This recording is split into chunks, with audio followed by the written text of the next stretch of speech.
Hi, everyone. This is Dr. Mike, host of the free iTunes podcast, Psychiatric Secrets Revealed with Dr. Mike. But that's not why I'm here today. This is another Saving Savvy episode. And in this episode, I once again focus on this idea of skill versus equipment. So if you watch any of these YouTube channels, I mean, all these popular ones, they have to create content. A lot of times these people are being taken on these luxury jaunts to explore the latest camera, sponsored by the camera company. Well, really, they get excited. They pass that excitement on to us. We want to buy these cameras. In fact, I recently did a video on my desire to buy a Nikon D850. Certainly a camera that's 10 times more camera than I need. I already have great cameras. The reality is, although I'm agonizing about it, I'm probably going to get one. So shame on me, because that little boy in me just wants it. I'm an old man with a little boy stuck inside of me. That little boy wants it. Little boy's going to win. I think it's going to change my world and make me a better photographer. Probably not. Probably not. But I still want the shiny new penny. And I'm sure there are other people out there that are searching for their shiny pennies by camera equipment. But at the same time, I just have to address this. And maybe I'm just talking to myself here. Maybe this is my own little psychoanalysis of this process with me of why do we do that? Why do we think that we can overcome lack of skill with technology?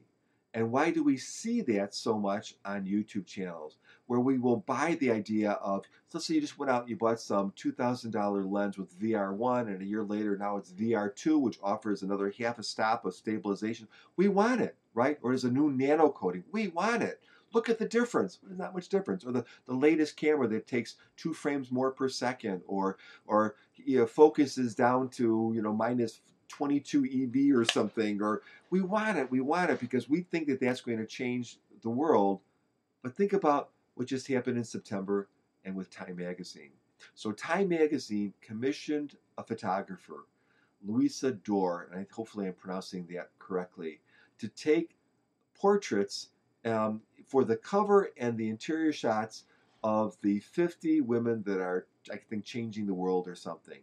And her camera of choice was an iPhone. And probably an iPhone 7. I'm guessing that was the latest iPhone when she took these photos. That's 12 megapixels. That's a 1 over 2.3 inch sensor. No, it's actually a 1 over 2.6 inch sensor, which is actually smaller than a 1.2.3 sensor, which is what you see in a compact camera. So here's someone who took covers on a magazine with a fixed lens camera with a tiny sensor.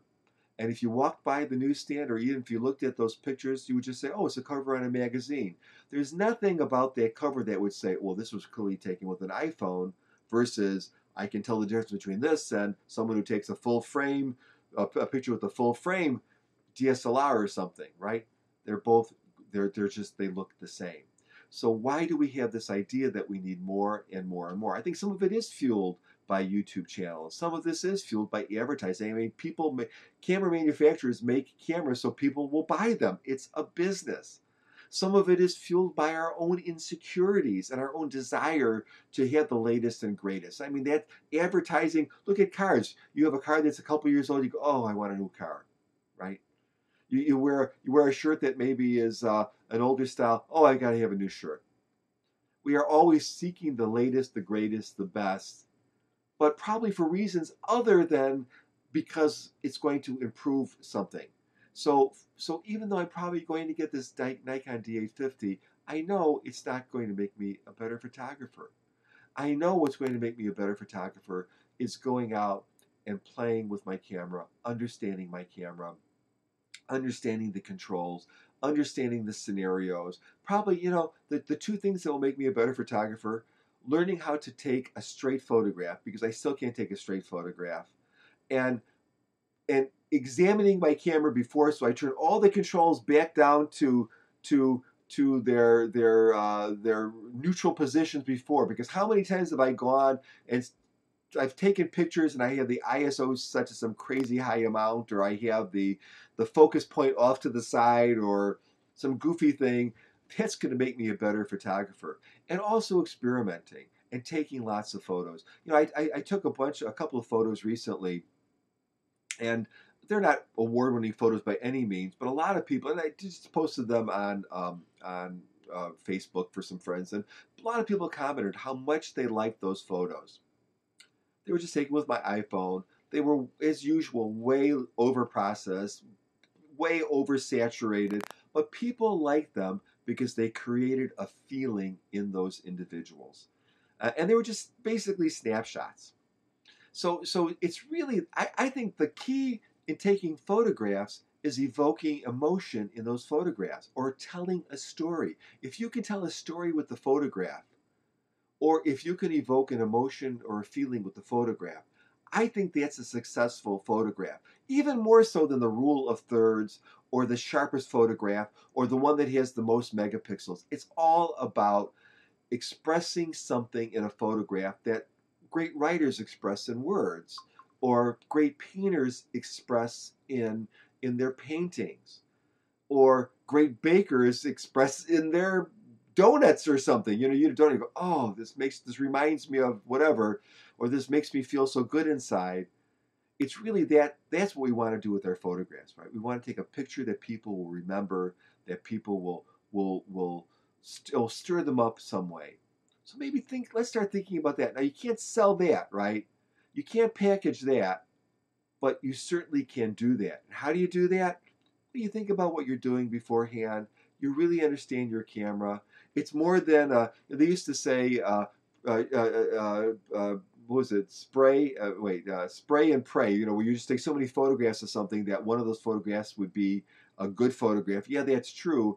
But boy, doesn't it make a lot more sense that you're sitting there with your camera and at that perfect moment you take a picture, just like the film photographers did a decade or two ago. Their skill with being a true professional photographer was not having the latest, greatest camera. It was knowing how to set that camera and when to press the button.